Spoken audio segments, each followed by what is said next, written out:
Well, I've waited a long time to get this Indiana neighbor, and in fact, had to wait till she got back from halfway across the world through an Air Force deployment. And when I finally sat down with her, I apologized up front because the volume on my receiver went out on me. And we knew that going in, but we were going to finish this interview. But the volume is through the camera phone speaker only. So I apologize for that, and I hate that. But adjust your volume, and you can hear the story of this Indiana neighbor just fine. And you will definitely want to do that. This person, as young as she is still, has endured enough tragedy, failure, and triumphs to last a full lifetime. Can you imagine at the age of 10 years old, within 3 months of each other, suddenly and tragically losing your older sister and your father? Then shortly after high school, finding herself into some trouble. In fact, finding herself in jail with nowhere to go after that. When she did get out, the judge gave her two options: go to the military or stay in jail. Kelli made the right decision. Although it wasn't always easy, a military career that culminated so far in the Outstanding Airman of the Year for the U.S. Air Force in 2021. And there's a lot between jail and the Airman of the Year that she'll want to fill in right here. She credits her mother as being a rock, being with her every step of the way, even through those tragedies and failures, and certainly the triumphs. And her family, a great family support system that she has, and her friends and community. She's so blessed, as she tells me. And her husband, James Floyd, is also a military man. In fact, will be a lifer for sure. Here's the story of one young lady from our area who's made it a nice career, to say the least, in the U.S. Air Force. But wow, it wasn't easy. Our Indiana neighbor, Kelli Floyd.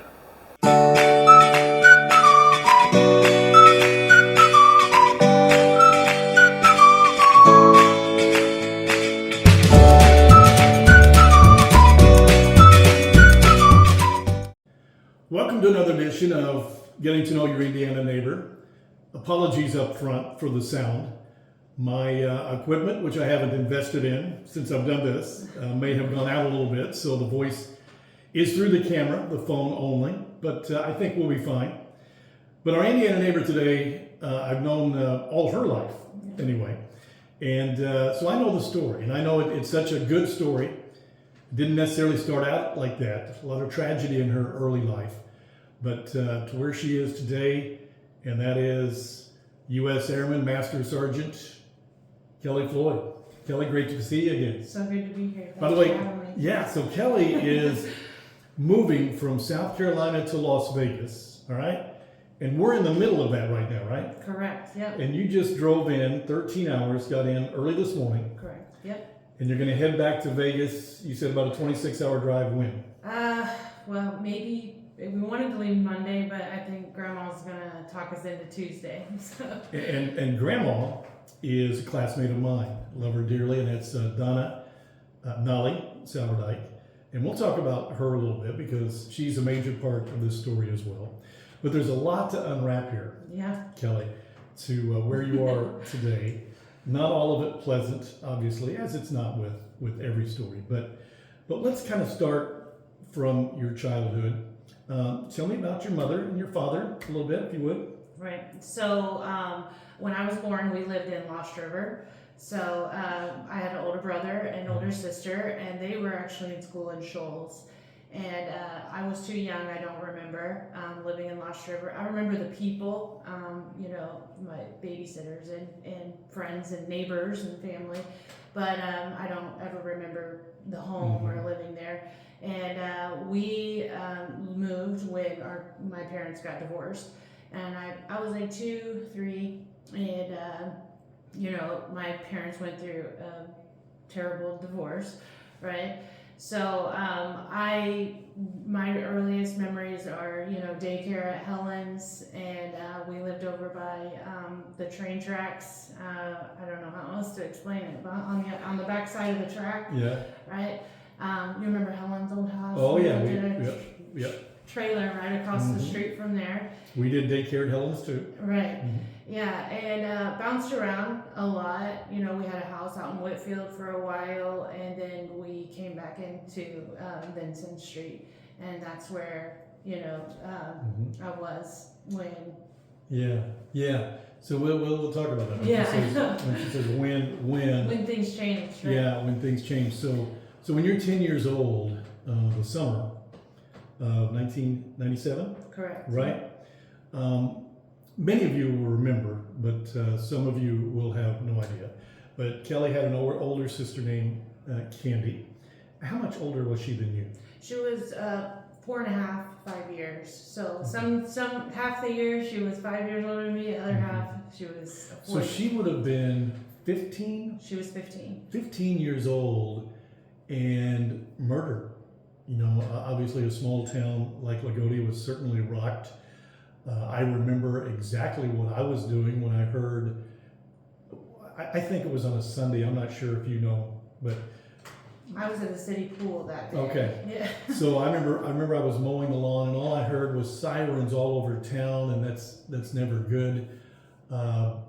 So tell me about that day for you, if you don't care. By the way, I've talked to Kelly about, there's a lot of sensitive subjects that we'll cover today, but they've all in one way or another shaped her life. And she's agreed that if she doesn't want to talk about something, she'll tell me. But that particular day, can you take me through that day? Yeah, I remember being at the city pool the whole day. And, you know, my dad lived right here by Perfect Fit. And that's what I would do every day in the summer is ride my bike to the pool, spend all day there. You know, you could give you like $1 and send you to the pool for the day. And then I left there. And I was back at my dad's when we got a phone call that something had happened and there were ambulances all over my mom's place. So me and my dad's girlfriend at the time, Vicky, went over there, and we were there just in time to see the ambulance pull away. And my dad was following the ambulance and said, you know, meet me at the hospital. And we went to Washington. Did you know what happened at this point? No, we had no clue. And, you know, I was 10, so I don't know if I ever got the details, you know. And everybody, I'm sure my mom probably knows a lot more about the day than I do. But I was there, it was me and my dad, and I'm not sure if Waylon was there at the time. But they brought us back into a room and told us that she didn't make it. Piece by piece, I think we immediately went to Jim and Karen's. That's where we stayed during planning all of the arrangements and everything. But piece by piece, I was told what had happened. And, you know, from my understanding, it was someone that Candy knew that we didn't, you know, I still don't know him or of him. I couldn't tell you his name. But, you know, came into our home and killed Candy and himself. And, you know, I was 10. So a lot of that, I think it just blocks out. You know, it all happened really fast for me and in a blur. And I wanted to spend as much time as I could in the pool. And everything happened so fast. Yeah. So at that time, you would expect, as I did when I talked to Kelly prior, that it would be an immediate traumatization, if that's a word, and negatively impact her life. But years later, maybe, but initially, you said that in regards to your life, you were able to gain support and new friends from that support.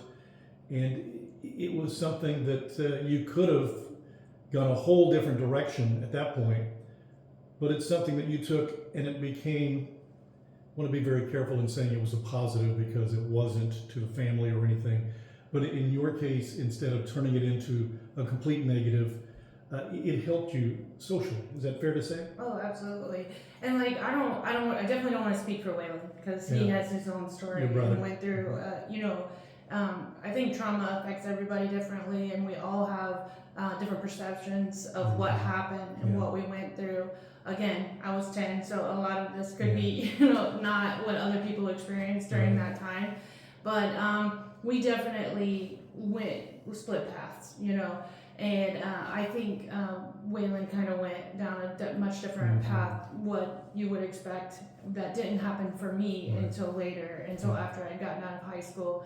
So, I think, like it's the community, definitely embraced me and my mom. And I think everybody maybe took it a little easier on me, which I guess I didn't really think about it until we talked about it.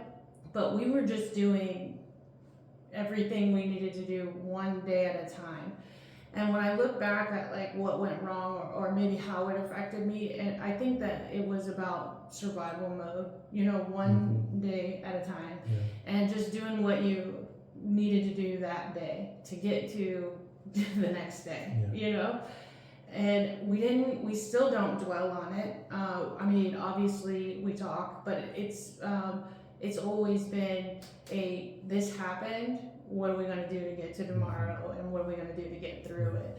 And I immediately school year coming back, I was going into 5th grade, so I started playing sports and just started getting involved and became a lot more social than I was before.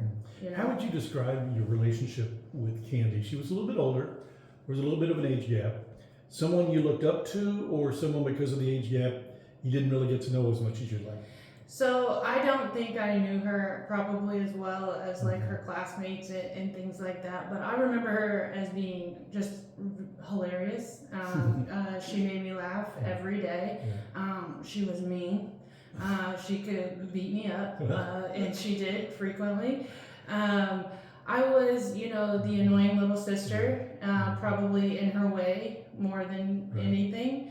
But the life of the party, just awesome and funny, and she made me laugh all the time when I wasn't, getting smacked around. Right. But So I'm guessing as a 10-year-old, kind of as you described, it was just too difficult at that age to really process because you didn't really know everything. But so that's the summer of 1997, 10 years old, and then in the fall of 1997, maybe 3 months later, a tragic accident took your father's life. Right, so I was in Miss Hart's class in the 5th grade, and my Aunt Teresa came and signed me out of school, which doesn't happen very often, and she had told me that Dad had fell from a bucket truck at work and didn't make it. We went home.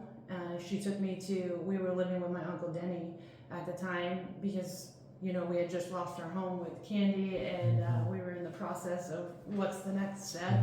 And, and that's where we told Waylon. And that one was rough, especially I think my parents had such a terrible divorce. I don't ever remember them getting along, but one of my memories between the time that Candy died and the time that Dad died is how cordial they were with each other, and the respect that it was immediate, that everything that had happened between them didn't matter anymore and was all petty. And visitation schedules were set, and everyone was respectful of each other's time. So I think that one, when we were learning how to get through with Candy and things were starting to get better, that one was rough. Yeah. What type of relationship did you have with your dad? You talked about the divorce at a young age, but what type of relationship did you have with your father? So I was the baby, and I was spoiled rotten. I love my dad like crazy.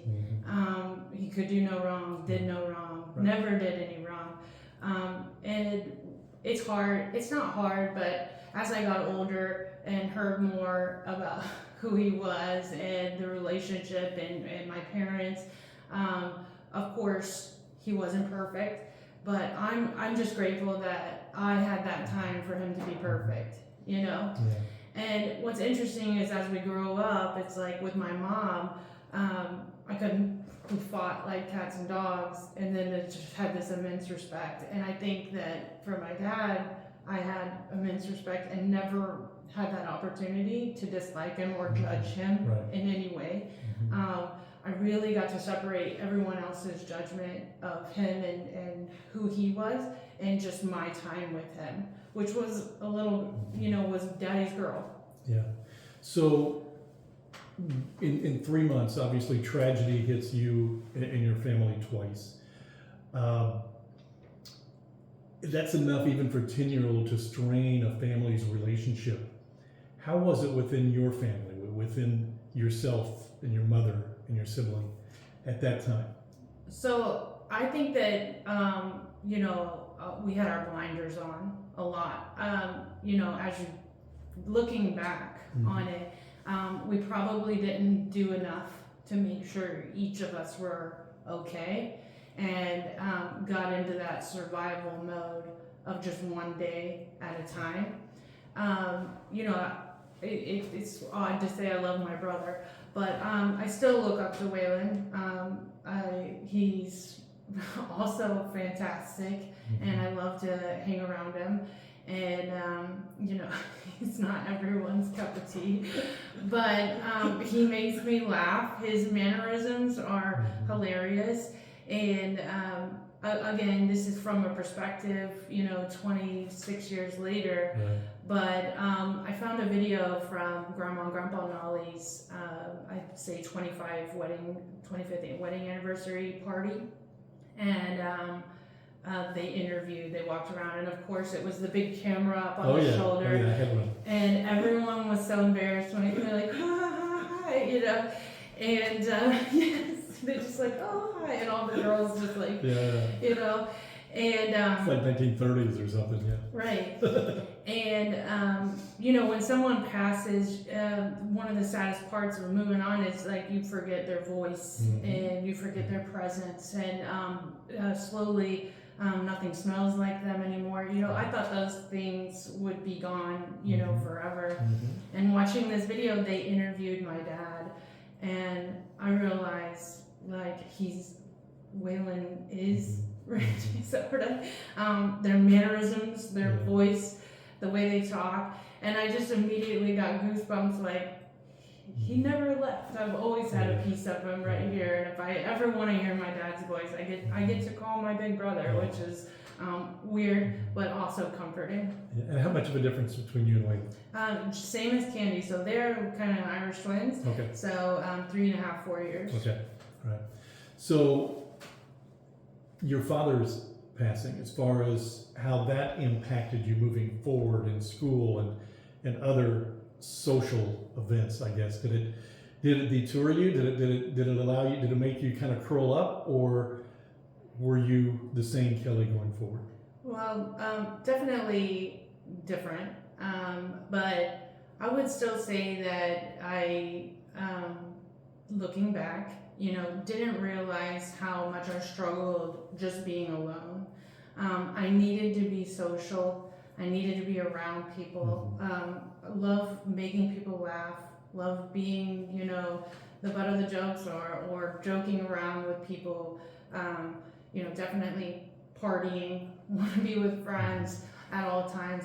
And you don't know it when you're going through it, but I think I struggled to be alone.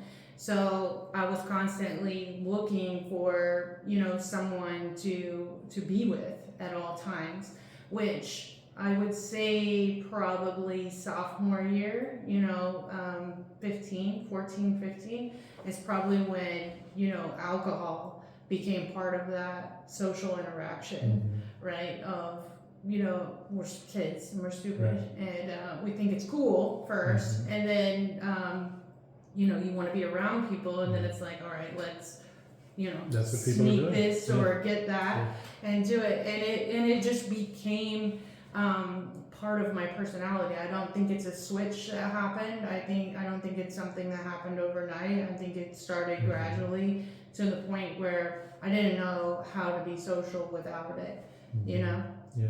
And I told you, like, I want to be very respectful, because I do feel like alcoholism is a disease and there are people that can't function. I don't think that was ever my issue. I just think I associated it so closely with being social and being with people, to where I couldn't distinguish it. And like I said, alcoholism is a disease that some people battle their whole life. And for me, once I got my head right, I was able to, distinguish and not abuse it as I did as a kid. So I don't want to call myself an alcoholic or those things. I definitely had times where I was abusive of alcohol, but I just want to be respectful of, whatever anyone's going through. And I don't know that it was unusual, particularly at the time, for somebody even of that age to get involved with alcohol, but it became a problem in regards to behavior, right? Right. So you get through school, you get through high school. By the way, how was high school years for you? I mean, good years, high school? I absolutely Yeah, loved I thought you did. Yeah. I mean, it's one of those things. She was a very popular person, really. I mean, when you think about somebody who could have really withdrawn and the difficulties she's gone through, but because she was very social, very popular. So that's when I said early on that it didn't necessarily impact her negatively at that time. Right. You got through high school just fine, right? I loved school. Yeah. I absolutely, I love being around people. That's what's so fun about our community, especially, when we're in tournament time. I'll never forget those dress up days and driving all around.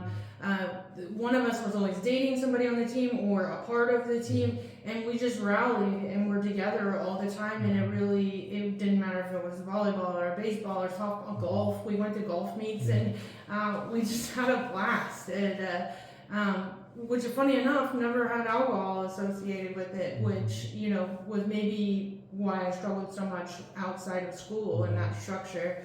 But I loved high school. We had so much fun. We have such a great group, especially the 4 years ahead of me and the 4 years behind. I mean, it never stops being fun. Yeah. But then high school ends, and you have a decision to make. You had decided to go to college, right? Right. Vincent University? Yep. What was going to be your major? Get through it. I seriously never. I think it was general studies. I was going because that's what I was supposed to be doing. Well, I remember I've said it on here before, and I've said it way back then, is there's no reason in the world, a need for an 18-year-old to have to decide what they're going to do for the rest of their life, right? And sometimes it is general studies, and then it clicks. But between high school and college, in your freshman year, things started to unravel a little bit, and alcohol was involved, right? Right. So you started to get into trouble a little bit. A lot of it. Yeah. So let's walk me through, if you can, the trouble that you got into and where you ended up after a little while. Right. So I just don't want to miss out on anything and misspeak. But it was the summer after I graduated high school.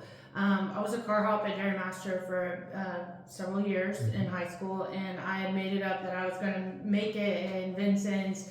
And that summer going in, is when I got my first DUI. And, after, our pre-interview and like looking back and talking about, I couldn't tell you where my mindset is. I know that I didn't do it thinking I'm invincible or I don't care. I actually think that I was probably more cautious, but still kept getting in trouble and kept getting in trouble. I tried the VU thing. That didn't work, especially without a license for the beginning of it. Yeah, because the DUI took it away for a while, right? Right. Or was it the second? Was it? It was 6 months the first time, and then when I got it back, I was right back in trouble. Okay. Weeks after I had my driver's license. So just a series of not making great decisions, right? I wish I had some inspiring story of like a light bulb or how depressed I was. I do still feel like I was trying to be careful. Yeah. I was not. Yeah. But again, and then this is part of the story that we'll get to, obviously. So you told me that there was a DUI, then a short time later a minor in consumption. Right. then another DUI later. Within what time frame were you A talking? year. A year.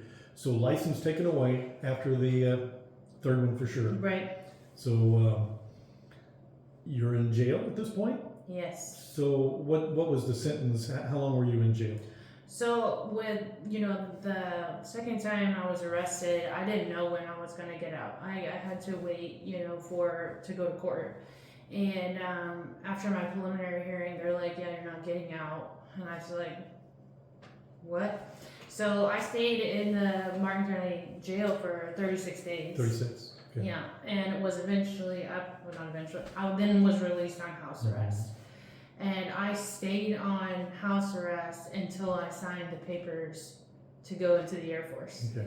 I remember kind of a side funny story. My daughter graduated with Kelly and still very good friends. And while you were in jail, she brought over a care package. Do you remember this? So she brought over a care package. I don't know what it consisted of.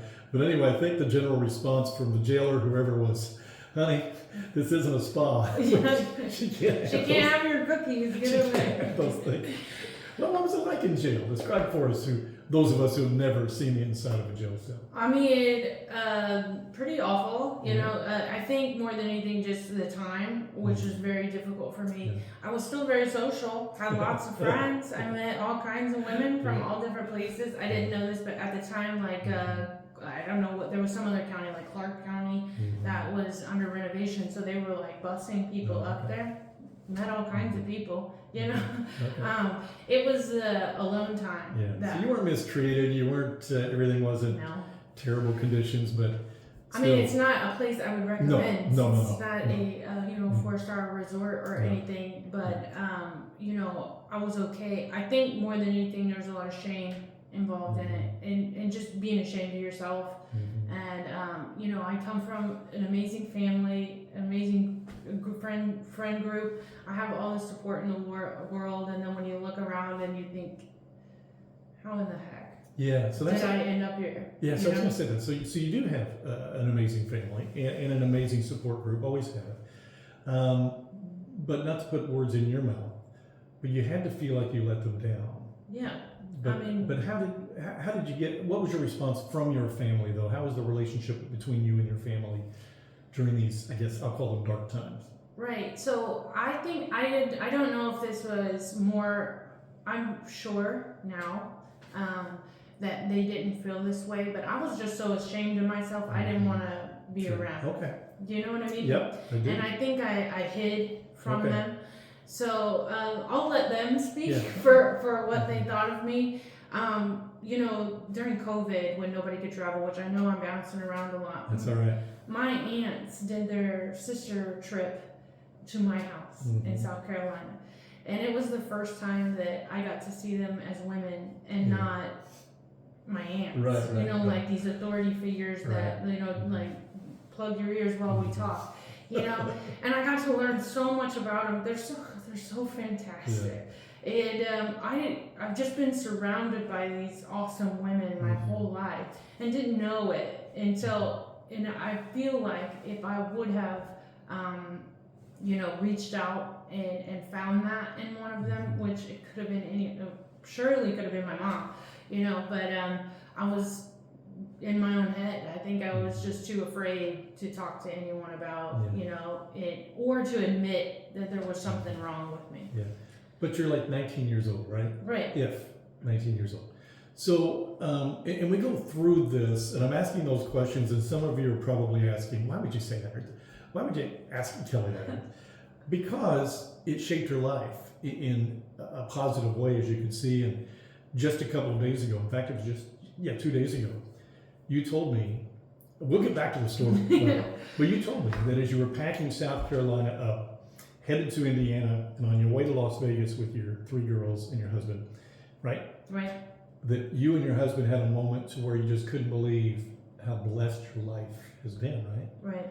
So, I still feel like, especially, we'll get into it, but there's a lot of imposter syndrome moments in my life of I have to, short of getting down on my knees, I have no idea, how I made it to where I have and what I've done.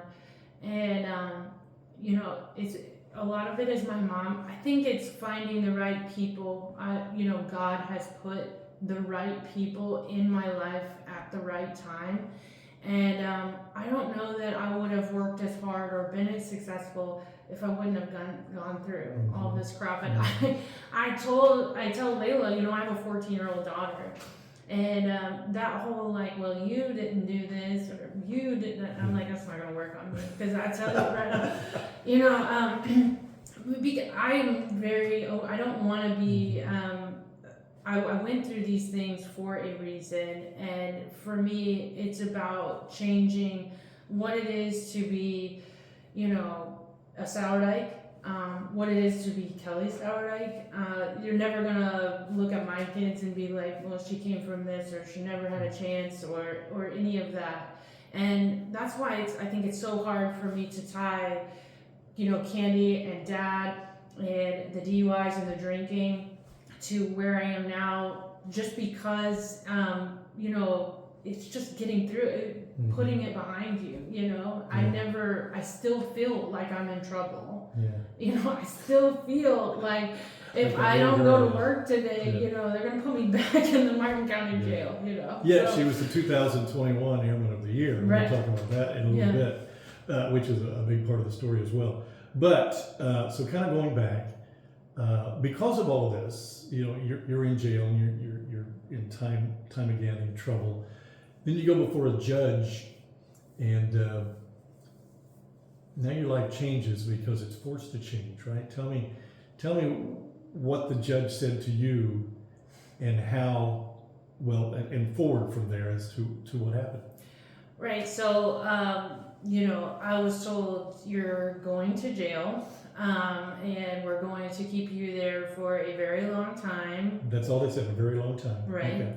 Or you can join the military. Okay. And, I was told it was geographical rehabilitation, which, at the time I thought they just wanted to get rid of me so that I could be somebody else's problem, and it wasn't so much Is about. that's what you were thinking? Yeah, I Okay. didn't think it was about what the military would do for me. I think it Okay. was more about they were sick of seeing me in there, which I was sick of being in there. So, it worked out, win-win, right? And it took me a long time to get in the Air Force. We call it a delayed entry program, the DEB program. I was driving to Terre Haute once a month to check in with my recruiter. So I was here for another year after I had signed the papers, just trying to get a date into basic training. And, I sit here in uniform, and I will say that the Air Force, my recruiter in the Air Force took a chance on me that they don't take on a lot of people. Yeah. I got, again, maybe it was one of those God's blessings of putting those right people in front of you at the time that you needed it. But the Air Force at the time was not hurting for people. And if I would have went into any other recruiter's office who didn't need that number or to check that box, he could have been like, you're not worth the paperwork, get out, because I came in on several waivers, and they took a chance on me that, they didn't have to, right? Yeah. And I knew I didn't want to go to the Army, but it was my backup plan because it was better than jail, right? But, I have a cousin in the Marines, a cousin in the Army, both were like, go Air Force, go Air Force. And so I worked really hard with that and on that and with the recruiter, and again, didn't have to let me in, but I don't know if it was those social skills or what, but very grateful. I want to know what that conversation was like. By the way, I did talk to her mom as well to make sure that, we want to be sensitive to the subjects that we talked about. But I want to know that conversation when the judge said, here's your choices.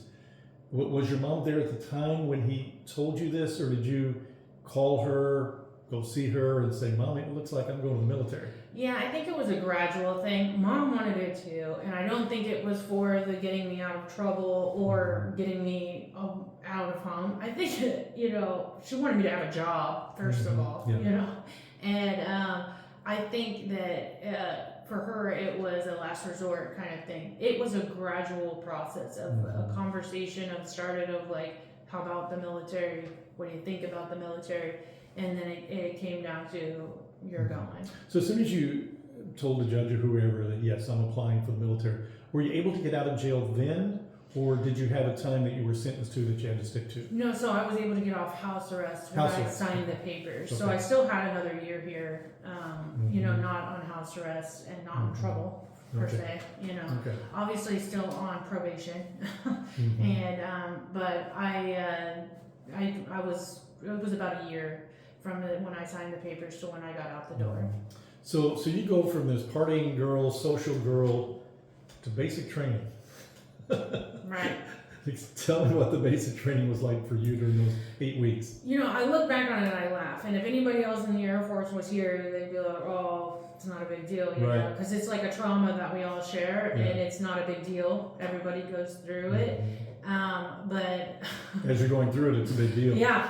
And ask Donna Sardak about those letters that she got, because, you know, I thought I immediately made a big mistake. I definitely considered jail a couple times, you know, especially when I was laying in bed and my stomach was growling because I was So you were hungry. thinking jail's not so bad at this point. Yeah, I mean, because you can't Briefly. see. And, you know, as, you know, I was 20, Yeah. and, you know, this is 6-8 weeks is a lifetime. It is. And especially when you're miserable and cold and hungry. Where were you? San Antonio. San Antonio. Okay. Mhm. Mhm. So again, it's a bit of a joke, you know, looking back on it, Yeah. especially for stuff that I would go through later in my career. Yeah, I was a struggle. Mhm.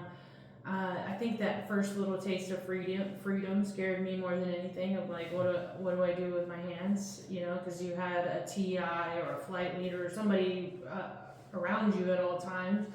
And then when I, you know, was alone again, I was like, what should I be doing? Yeah. Am I late? Should I be somewhere? Mhm. But yeah, made it through. Actually, right before probably my midway point, I was there, and they brought us all into a room, and these 5 very tall, you know, intimidating looking Air Force people come in and start twirling their weapons and throwing them up in the air, and you know, they did this big performance for us, and they're like, if you're interested in the Air Force Honor Guard, you know, raise your hand. And I wasn't until now. I know him to be, you know, Carlos, but a guy came up to me and said, how tall are you? And I said 5'9", and he was like, get up there. And so I did, and I went through the measurements, and they took your picture, and I was interviewed, you know, and they wrote down my answers to my questions, and I didn't think anything of it until right before graduation. There's a day where everybody gets their job selections, and I didn't have one.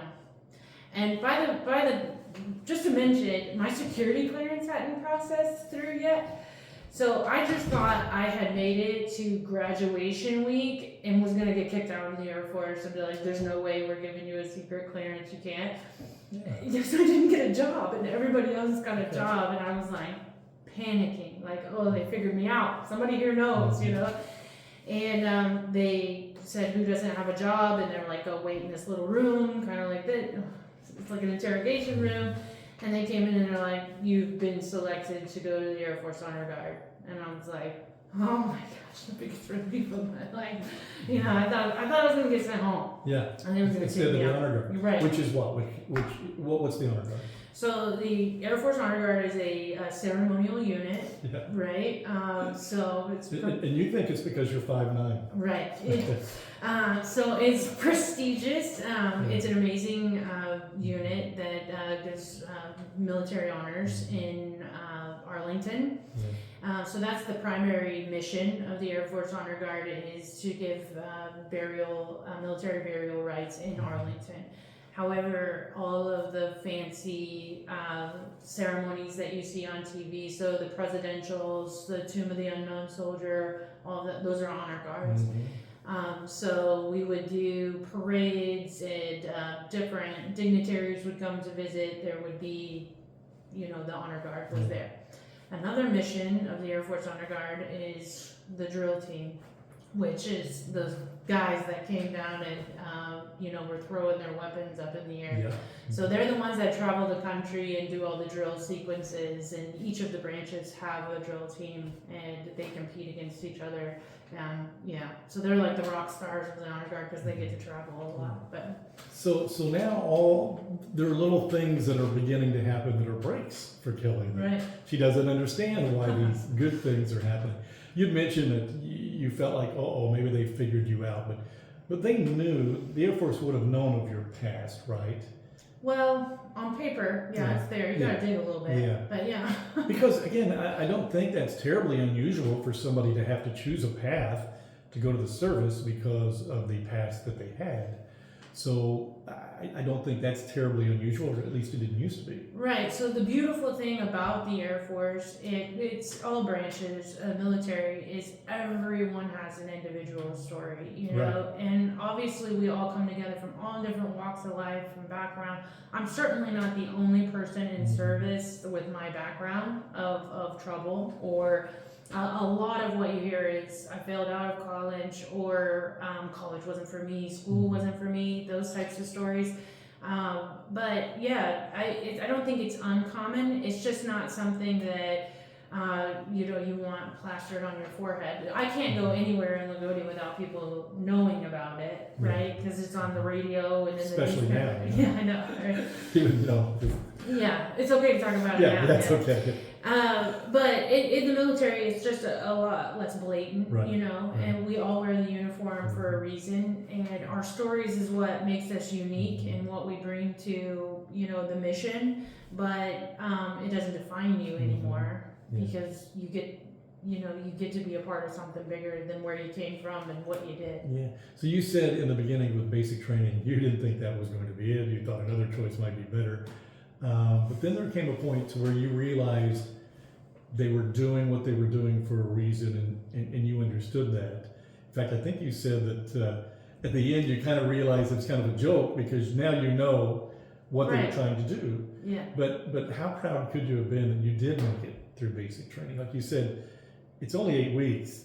That's a lifetime of work, right? It seems like.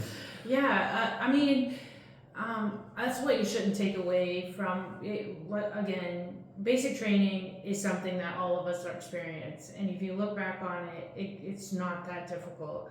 However, when you're in that mindset and you're breaking down, you think that you're never going to get through it. Never went away from home. Right. Yeah. A big part for me is just don't screw this up. Keep your mouth shut and don't screw. It's not a time to be funny. It's not a time to be social, right? Just don't screw it up because I knew what was waiting for me back home, right? So, definitely proud. My mom and brother came down to graduation and that was great.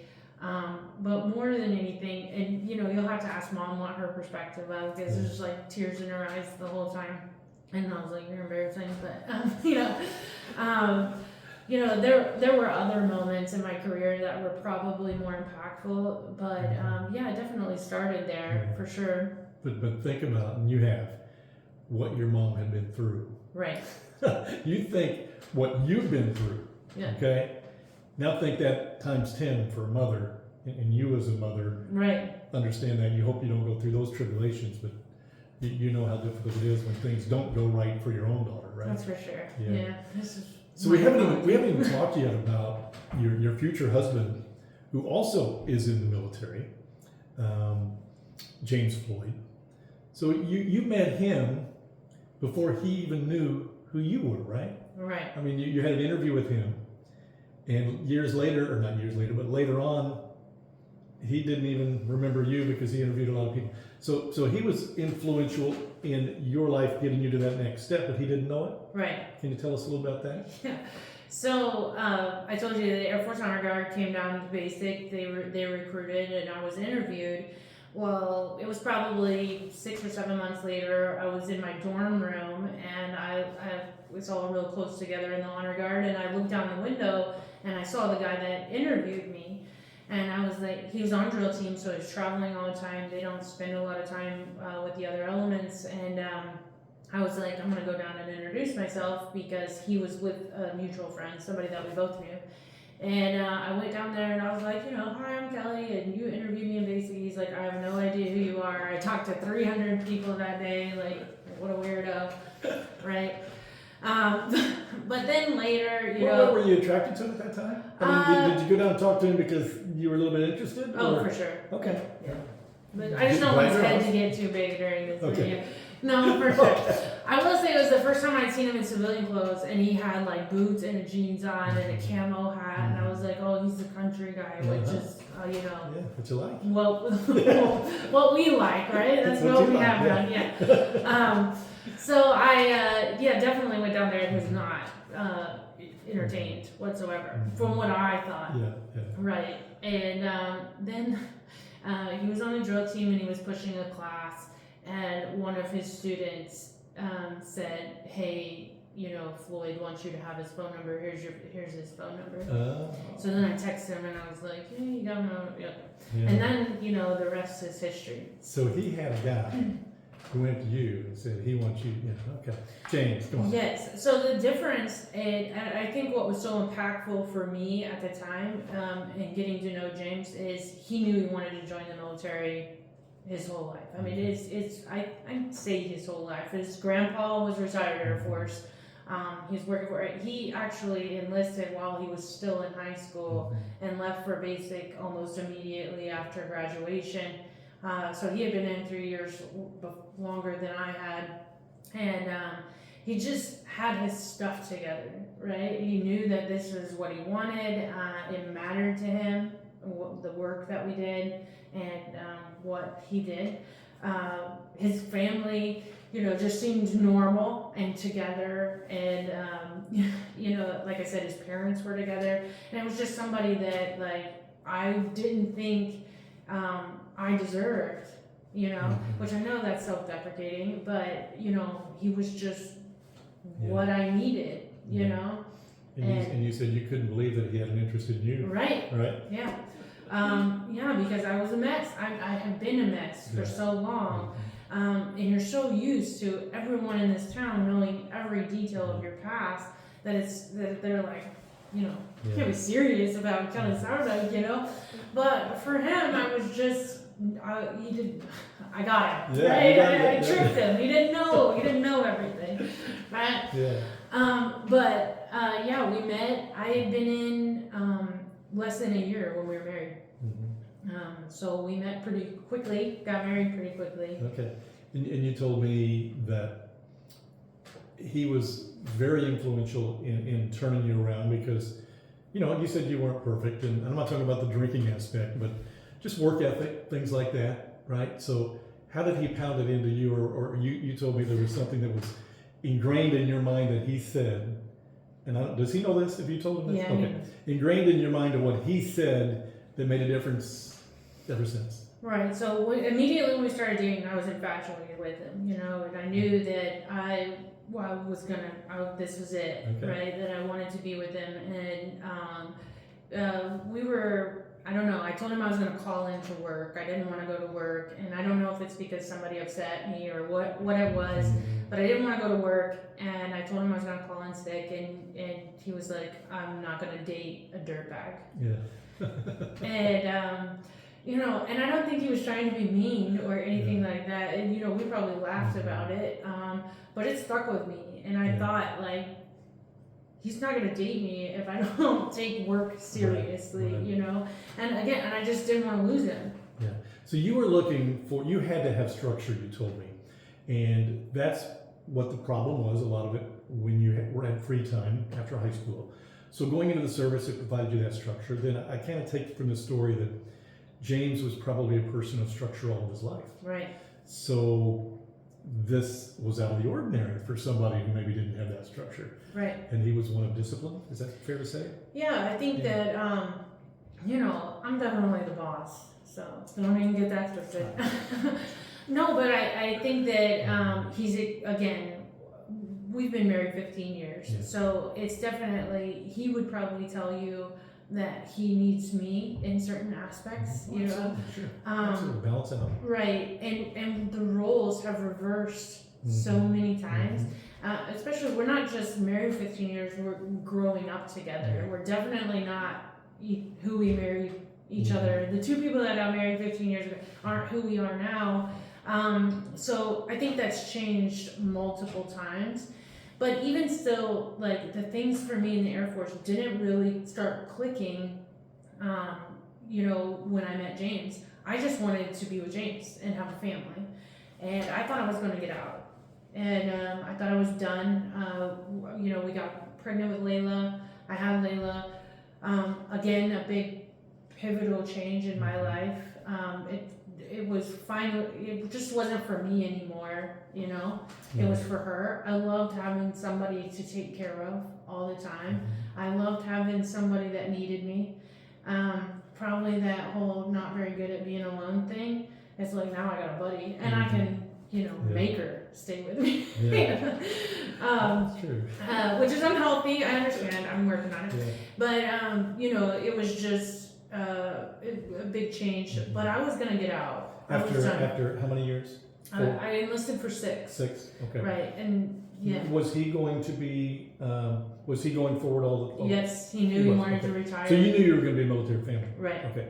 So knowing that you're a military family, and you have a child, was it at that point early on that you were deployed together separately, right? Right. And you had a child, but yet you were deployed for a length of time. Is that normal within the military, or was it something that you guys had to consent to? How did that work? Right, so we left the Honor Guard, and this is kind of a big story, or a big part of, the 12 OAY is when we left, we had to retrain because the Honor Guard is a ceremonial unit. It's called a special duty. You can't do it for your whole career. It's not a career. It's just a duty that you do for a certain set time. And James retrained, or the Army calls it reclassing. They move jobs, right? And he is now a heavy equipment operator in our civil engineer unit. And that's when I retrained into contracting. And contracting as a career field changed my life big time. That was another pivotal moment in my life. Okay. Was finding contracting. But yes, we both retrained, and then we ended up in New Mexico. So now we're at Alamogordo, New Mexico, which coming from Lagodi, and then moving to DC, I hated it. I hated the city. I wanted to be in the country. Like, I just wanted a small town. Like, couldn't stand it. Too much. Everything was too expensive, too far away. Then I went to Alamogordo. And the funny thing about small communities is they're awesome when they're yours. Mm-hmm. When there's somebody else's, and you're trying to get your foot, we were in the middle of nowhere, right? Mm-hmm. Loved my time there. Also got to know a great community. But that is when we went on our first deployments. So James went first, and I think his first one was in Kuwait, and then in 2014, I left in January, he left in April, and then there was a layover where Layla had to come. So we talked about this a lot, and what happens is when you get assigned to a unit, they put you in a bucket. And sometimes they ask which bucket works for you, other times you just get put in a bucket. And we had to think about it a lot, and what we thought was we would want buckets where we don't go together. Right. The problem with that in the long run is that while Layla deals with a single parent for a year, and we don't see each other for a year. So our thought process was, if we go at the same time, we do have supportive, amazing families and the ability to ask for help. If we go at the same time, then we're 6 months all apart, but it's a shorter period of time. That was our thought process. It didn't exactly work out. We went 10 months, James and I not seeing each other. Layla was here from April to July of that year, and she was still young enough where she wasn't in school yet. So I think everyone here loved it. Mhm. And, you know, Brooke is huge into trying to get me back here. And she's even offered to take the girls. It's like, it's not even about me anymore, that she would take care of my kids if I wanted to leave them here, you know. Yeah. I can't, you know. Yeah. But, yeah, that was the first time we had both went. And I was in Kuwait that one, and he was in UAE. And while I was on what we call R&R from Holloman, from that deployment, we got orders to Guam. Cool. Yeah. So as soon as James got back, he got back that October, we left the next March for Guam. But Holloman is a big story, a big part of my story as far as you know, my career. I had 3 of the most amazing mentors there. It starts with Mary Hill. She was my first contracting officer, so definitely taught me a lot, and things that what I like to call muscle memory. So just like in a sport, she would make you do things over and over and over again, to the point where, you know, just on this last deployment, I could still hear her voice, like, what do we do, and I could still see the index in my face, you know, of like, what's next, the next step. I was married. The next one, you know, the other 2 are, you know, now they're both retired, but Colonel Williams and Ken Blair, Senior Blair, that was the commander and the superintendent. And again, you know, you get to PCS into this fresh slate of, you know, no one knowing your past or where you come from, and you haven't ticked anybody off yet, you know. And Sergeant Blair really attacked, like, he rode my behind. And he was the first person in my career that saw something in me that I didn't know existed, and wasn't gonna stop until he got it out, you know. Finances and education were the big portion of his mentorship. You know, he wanted to know what I was doing with my money and how I was investing it and what was happening. We got a very large re-enlistment bonus, and he made sure, I mean, he set my family up for the rest of my life, and I just thought he wouldn't get off my back. Like, I was just doing it to, you know, get him to be quiet, you know. And you know, he didn't have to do any of that. And he was like, you need your bachelor's degree, because like, what is your plan? My plan was to get out. Yeah. And you can't do contracting as a civilian without at least a bachelor's degree. So he's like, where are you on your education? He's like, I knew I had to sign up for classes. I knew I was going to do the online school. I went to the education office, and they were like, what do you want to major in? And I was like, I just need a piece of paper that says I have a bachelor's degree. So the quickest way that I can get a bachelor's degree, and they're like, general studies, this is how many things. So I went back to the office, and he's like, did you sign up for, like, wanted to see my, you know, class schedule and everything. And I showed it to him, and he was like, oh. Took me downstairs, got back in the car, we went back to the education office in business. Business administration is what I settled on, you know. So this started my education journey at Holloman, because, you know, Senior Blair ingrained in us that that's what we would be doing. So you do have a college degree. I have a master's, I have an MBA, yeah. Okay, a little more than a college degree. Right. So again, it was about that muscle memory. Once I got started, online learning for me just clicks. And James is graduating in a couple months with his MBA. Wow. So it's something that we value a lot in our home, because when you look at the sacrifice and then what it pays off, right? So for me, it was Wednesday nights and Sunday nights. You know, we made sure to eat and knock out homework. And we've both been very supportive of each other during those times. Wednesday nights and Sunday nights, those are when your papers and your forums are due, right? So, and we've been doing that now for 10 years. We're almost done. Almost done. Right. Yeah. So That's crazy. you know, and that's Kim Blair and Colonel Williams. I won an award out of Airman Leadership School, which is the first school, like it's the first training that you have to go through before you start to supervise others. And I won an award out of that. And Colonel Williams really sat down with me and explained to me the impact that awards have on your career, and what you need to do to build upon this. And you know, those three individuals kept me in the military. Yeah. Right? Yeah, well, you know, and again, as you watch this, you can see the progression of, yeah, I'm just going to be in there 6 years and then I'm going to get out. And then somebody steps in and her life changes again for the better. So all these influential people and these breaks that now you're getting that you never got, you know, when you were young. And we're talking about a span of, when did you get your MBA? I finished in 2018. Okay, so a span of, what, I mean, less than 10 years. Yeah, less than 10 years. You can see where it's an amazing story, but we're not done yet, obviously.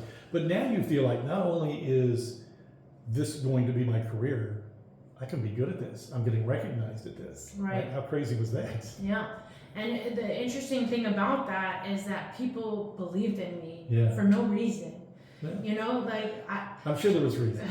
Yeah. to me, it was just I had these people that cared more about me than I cared about myself, Yeah. which is sad, but what I needed, you know. I left there, Holloman, and went to Guam, and it continued. You know, Colonel Sharkey retired, Chief Martin both retired, had a huge impact on 1208Y. And I know that sounds crazy because it was several years before, but I didn't realize this until later in my career. But I need a certain type of mentorship, and it's what I call coaching. I need those, 10-second, 15-second, 30-second motivations and get put back in the game. I cannot be babied. I cannot be pampered. I can't be told how awesome I am. If anything, you probably need to tell me I can't do something, because it's a pretty good way that I'm going to prove you wrong, right? And there have been these mentors in my life that saw that and were able to motivate me. And some of the stuff that if I repeated, you know, it's family friendly, but if I repeated, it would sound pretty terrible and to bring you down. But it's exactly what I needed to hear, which is quit feeling sorry for yourself, put on your big girl pants, and knock it out. Yeah. You know, and understanding that that's what I needed, and the impact that it had. At the time, it hurts your feelings, or you replay those, mean words in your head over and over again. It's fuel to the fire, you know? Yeah. And sometimes you need to be told, like, don't be a dirtbag, you know? Or, you know. That'd be a good name of the book. Like, yeah, don't be a dirtbag. Don't be a dirtbag. Right. And these, you know, people, these men and women that I attached to, I will say, really set me up for what it's kind of hard to explain, but the unlimited warrant, which is what led into the 1208Y.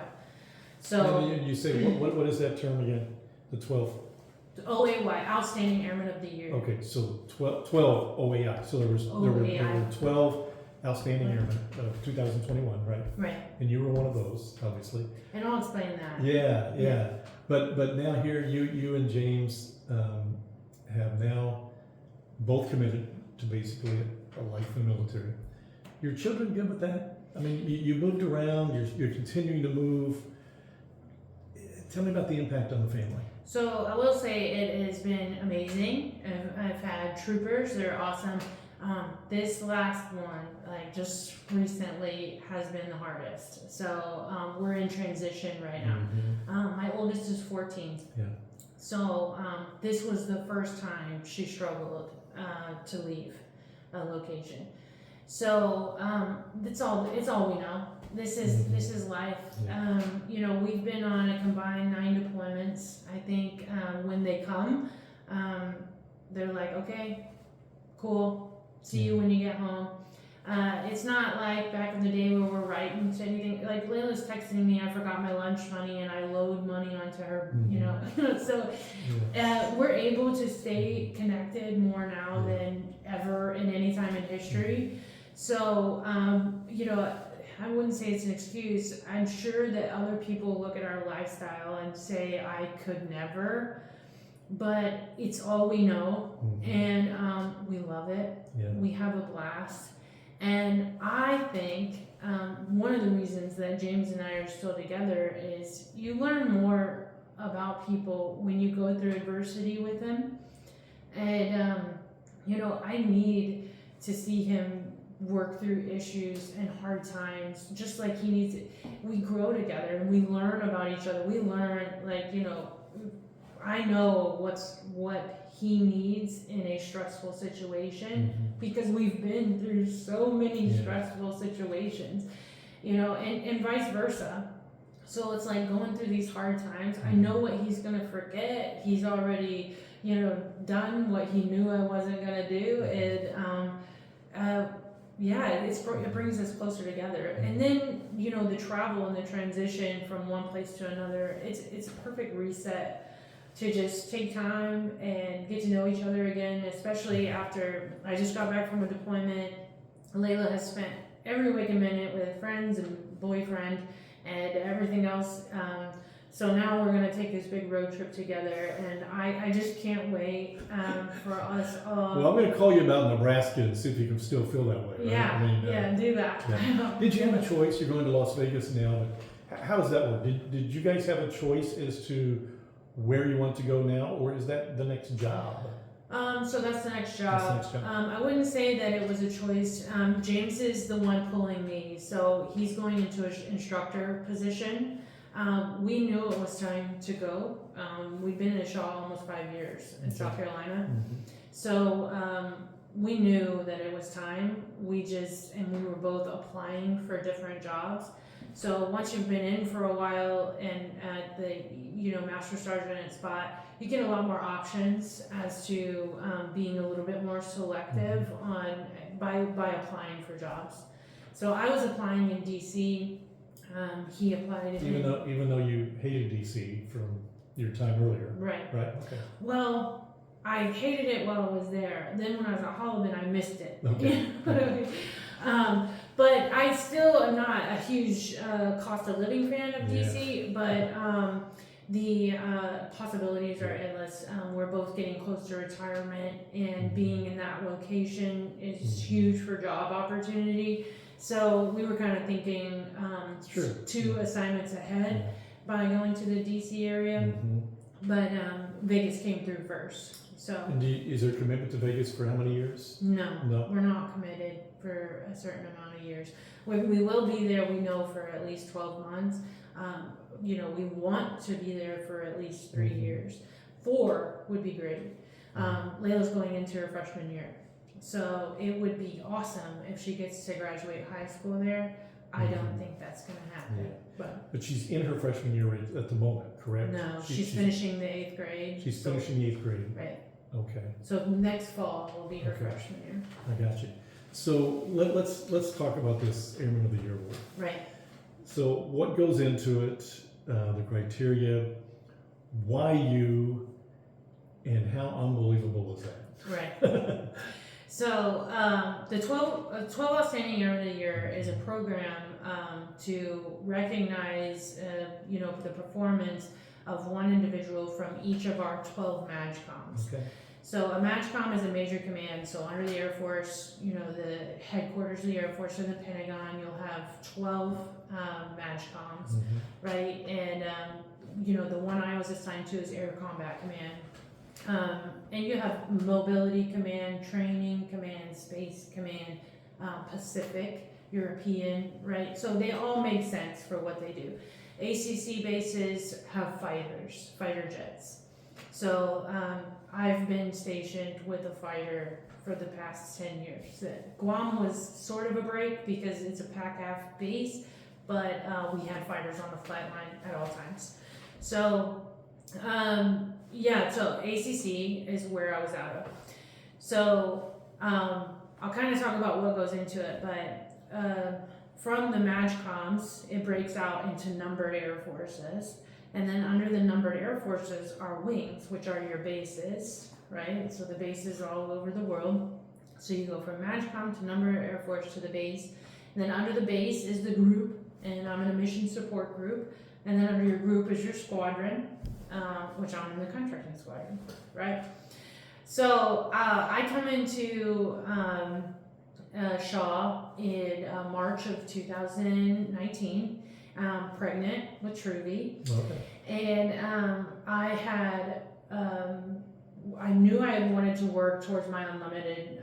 So an unlimited warrant is what I do in the contracting world. That's the document that allows us to enter into a contract on behalf of the government. So I have to be warranted in order to sign the contract and make it into law. So when I'm working with a company, you have to have this warrant in order to have the authority to place that contract into place. So it's a big deal in our career field. Yeah. Right, and you start off with what we call a simplified acquisition. So I started off with a $250,000 warrant, then went to $2 million, then $5 million, and then you go through a 9-week training course and a very somebody said it better than me, but it's a significant emotional event. It's a board. And you do that with your MAGCOM leadership in contracting. So sitting at the table with a full bird colonel and GS-15s and SESs, and they ask you some very difficult questions that are all scenario based that you have to work through in a very business mindset to get through it. So I knew I had wanted to do this when I got here. Now Lieutenant Colonel Josh Neighbors and Chief Rex Panning, those were my leadership when I got there. In my welcome brief with them, I told them this was something I was interested in, and they both were like, bet. Also 2 individuals that invested a lot of time and effort into me in my career, and I was just clearing the path, and I could never thank those 2 enough, for that support. So I was pregnant with Truby. I went through, I got my warrant, I went through the board. I blacked out, so I don't know what happened in there. Apparently I got through it. I was very pregnant. I got my warrant on August 28th, and Truby was born on September 9th. So I was in PT. That right there is a qualifier. I couldn't even fit in my maternity uniform anymore. I had to wear PT clothes, and the commander was like, just breathe, And it's so embarrassing to think about it, but I got it, right? So I come back from maternity leave right after Christmas, the January of 2020, and I have this unlimited warrant, and this amazing opportunity comes where our engineering squadron has the idea that we want to go fully energy resilient. So they want to take the base to not rely on the grid at all. So from like Duke Energy is who we partnered with to do this. And they do this by creating these big, generator farms and, So that was my first job when I got back, was the microgrid. And working with Duke Energy to get that on contract. So it was $25 million agreement over the next 20 years. That Duke was going to own and operate these generators that are on Shaw, and we took an increase to our energy bill, but minimal, and it was huge. It's never been done in the Air Force before. Again, team effort. Wasn't even my idea. I just got to be the one that signed the paper, right, and negotiate with Duke when it comes to money. So that was the first thing of 2020 that I knocked out in February. Then COVID happens in March. So that same leadership that I talked about, along with an amazing wing commander, had the foresight to see the future of what COVID was going to be, especially for Shaw and our Air Force Base and what we needed. And they put me to work pretty quickly on hand sanitizer, Clorox wipes. Then the big thing was masks. Right. So we knew we didn't want to take away from the medical community, but it wasn't even talked about on the news yet that it was going to be a mandate. They just knew that they wanted enough masks for everyone on the base. So I buy all of that, right? We worked with 6 companies in the region to design, create. We had different ones. We had 2 ties. We had to stretch behind the ears. We had 1 tie. We had a bed sheet manufacturer start spitting out masks, right? A t-shirt manufacturer. We purchased enough for, it's about 35,000 masks, but it was enough for everyone on base to have 6. Because at the time, we thought they were gonna be like underwear, like you change it every day and put it in the washing machine, right? We didn't know that we were all gonna have them hanging over the gear Had the shift. foresight to know they needed it, just didn't know how they were going to use it. Right, yeah, you know. So that was huge as far as for its time. We were ahead of everyone, and Shaw was covered when it came to Clorox wipes and those types of things. So again, very lucky in timing and what happened. So at the end of every calendar year, just like I explained that structure, you get put in for what we call annual awards. And I was submitted for the unit. That year of 2020, I was my first test eligible. It was my first look at Master Sergeant, so still a Tech Sergeant. I was grinding, especially because I had just had Truvy and had all this time off. So I was like, I wanted to promote. So worked really hard that year, had an amazing team, and got put in for the annual award. My goal was to win at the wing. And if you had to describe it, so for me, the wing would be the state championship, right? It's that rare. There's one in my rank category every year, and you compete against everybody on the base. So that's what I wanted, and I thought that was going to get me promoted, right? So I competed at the squadron and won, and then I competed at the group and won, and then I competed at the wing and won. So when I found out that I won, we were still kind of in COVID. It was in about January of 2021, because it was for the 2020 year, but it's the 2021 awards, right? Is when they come in. So I was a mess. We were still 6 feet apart, and James was the only one that was allowed to come with me. So people were like snapping. It wasn't really clapping. They're all masked up when I won for the wing, and I cried. I thought I was going to get promoted based off of this, which I did, absolutely. But I thought that was it. It was done. Well, I knew that they went on to compete at a higher level. I just didn't think I stood a chance in any way, right? So I found out I won at the numbered Air Force, which I'm part of the 15th Air Force, via email. They emailed and they're like, you won. Because, again, this was COVID and early 2021, so we weren't spending a lot of time, and people weren't having ceremonies. So it was great. I was like, holy moly, what does this mean? Then he said, it means you're going to the MAJCOM to compete. So when I, for ACC, the wing commander, those were announced via telecon by General Kelly. He's a 4-star at Langley. And they were announced virtually in a wing commander's call type of scenario. And the wing commander invited me and the other nominees in their categories that the base had still had in the running to his office. So I was sitting in the wing commander's office, just me, and they announced that I had won for ACC, and that's when I found out, and I was like, So you got to tell your husband, right? Yeah. So James and my chief and my commander were standing right outside the door, and they were there, for hugs and drinks right after. And then for 12OAY. They faked that they were planning, they wanted to talk about contracting's, capability Yeah. with this new deployment rotation stuff that we were having, and got everybody in the conference room. And General Kelly and Chief Wade, again, virtually announced that I had won the 12OAY.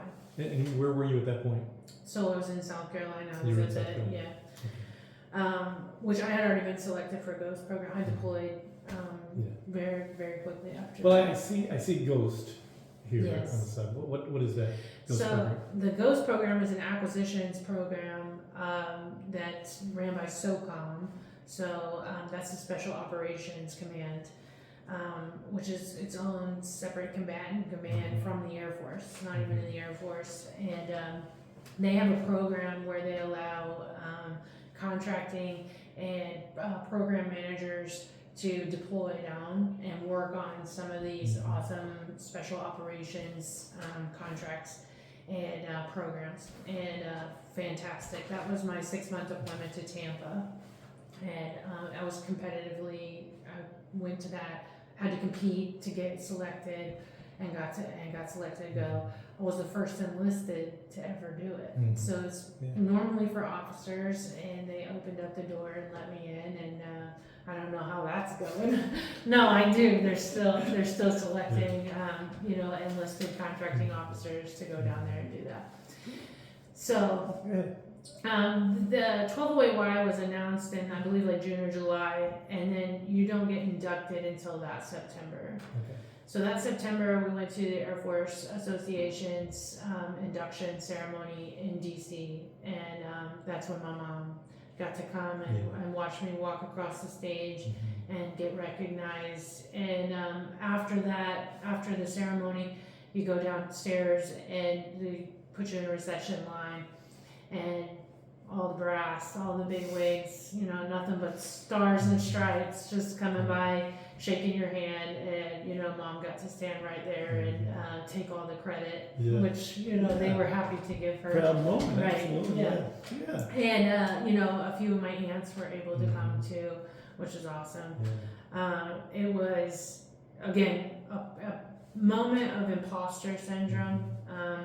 And a lot of self-reflection of, do I deserve this, or Meaning, can that really be me? Right. right. Yeah. A lot of it is, I know my own failures, and even along the way or in the military, people I've let down, and that's what's hard to kind of overcome. Of like, either like you're so great and you're awesome, and you're like, well, there's these things that I didn't get done that I really wanted to. But I was told I need to be better at taking a compliment, so I'm working on it.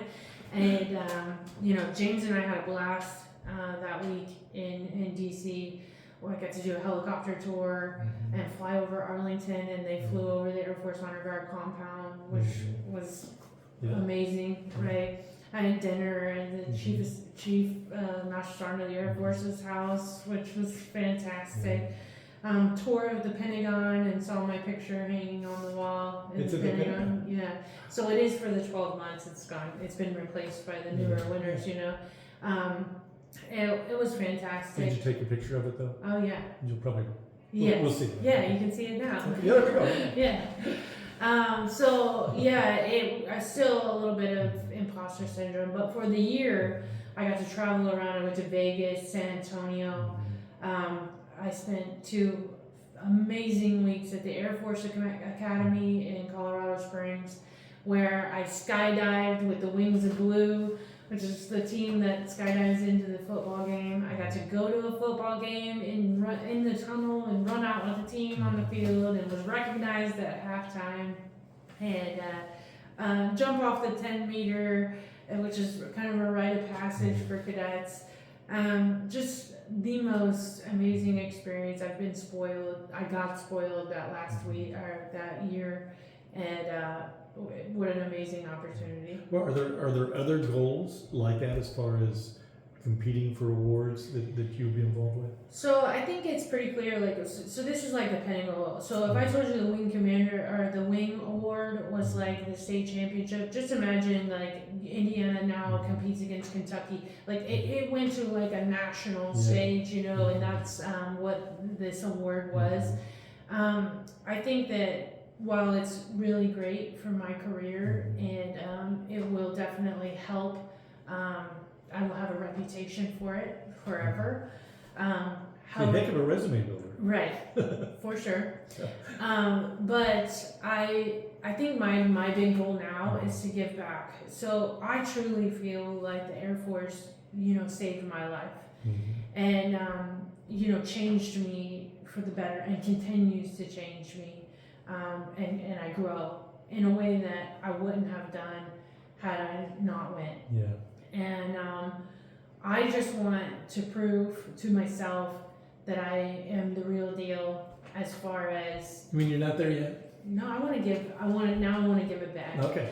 So I feel like doing it yourself is one thing, but then leading or mentoring another to do it means that you got the goods, right? So it wasn't you know, I won't say I'm a washed up has-been.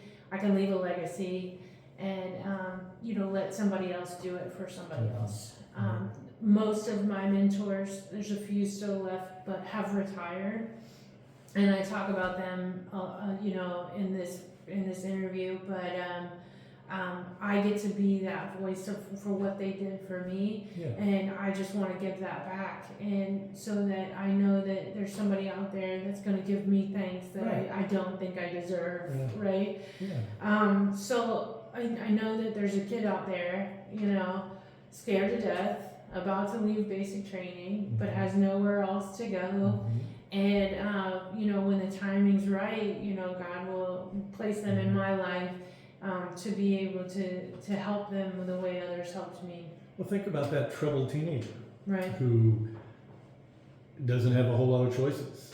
You know, he may put you in that person's life at some point if they haven't already, but because you can certainly tell a story.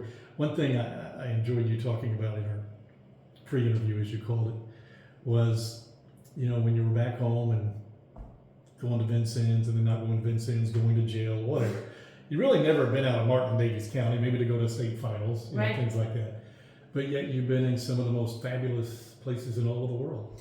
Right. I just hope that somebody else knows what I'm talking about, but I've been in these situations in my life where I just have this wow factor, the overwhelming feeling of gratitude for life and blessings.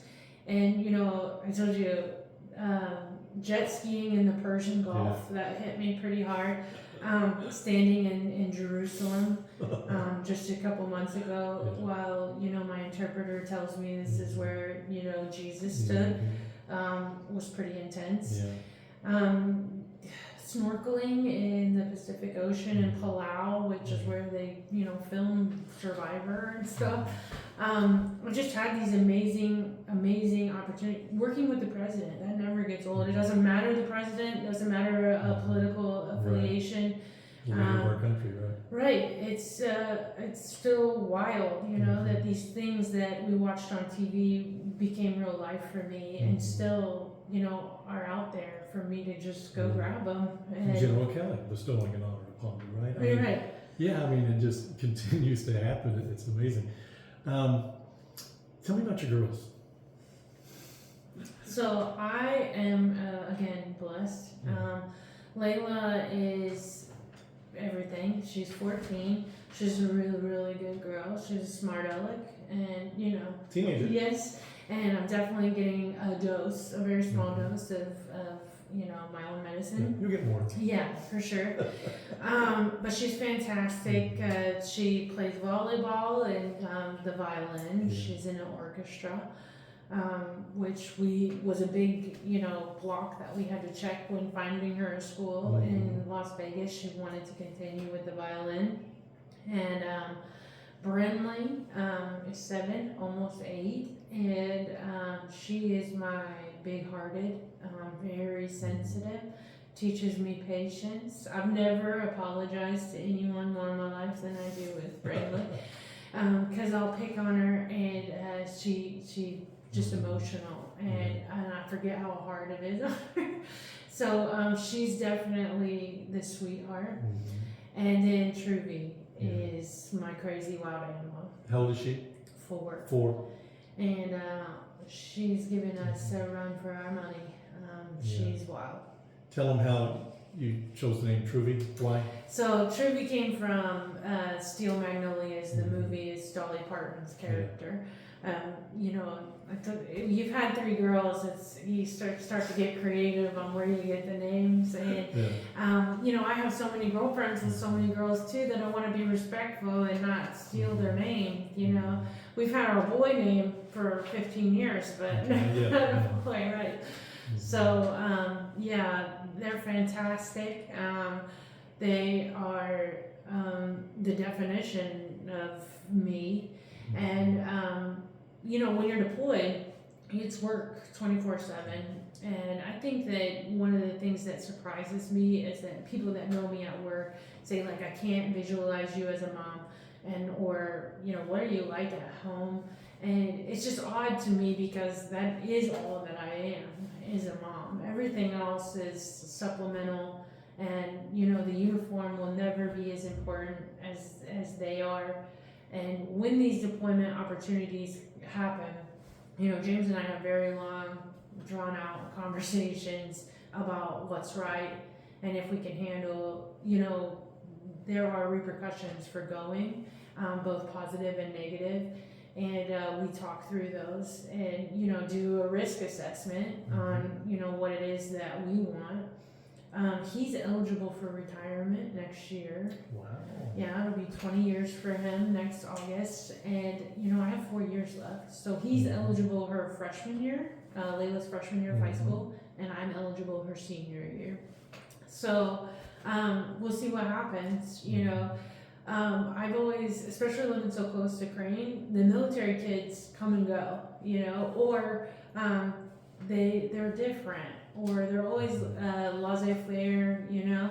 And now I have the military kids that are super flexible, and you know, they're everything.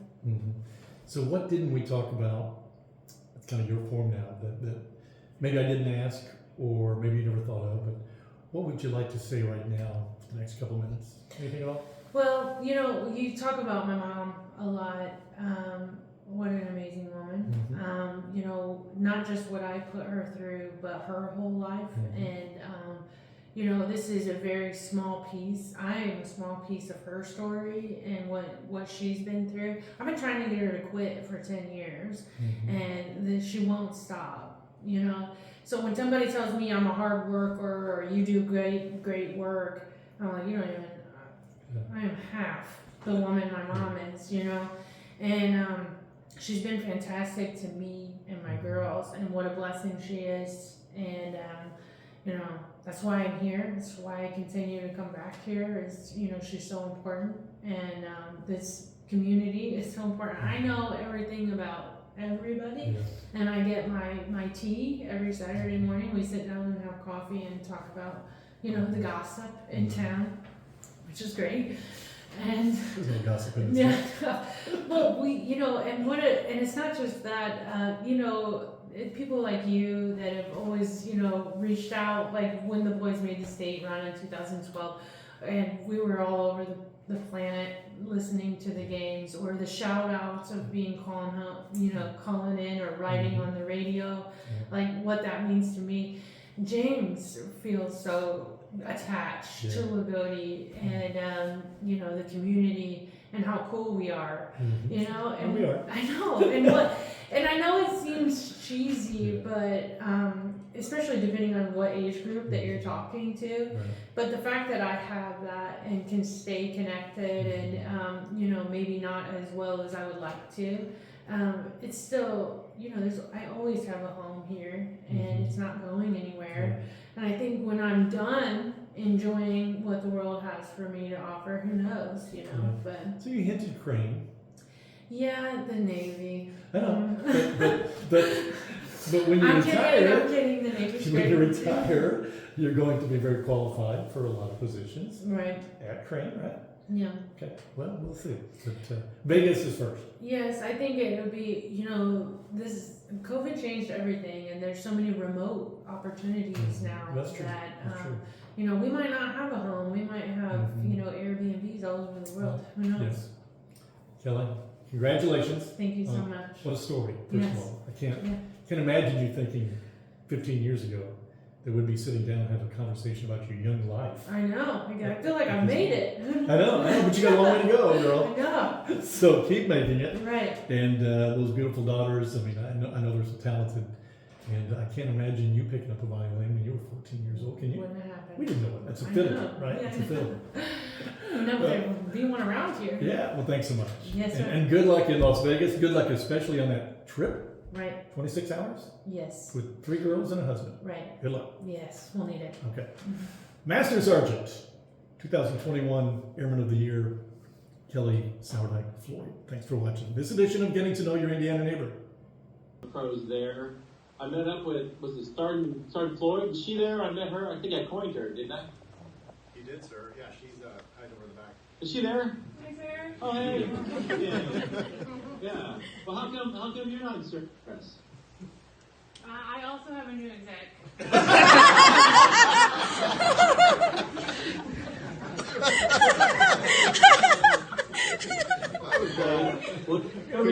Well, Kelly, is your service dress clean? Yes, sir. Well, good. Even that's a good answer. Because we're going to need you to put it on again to wear it for your picture for one of the 12th Outstanding Airmen of the Year for the United States Air Force. Hell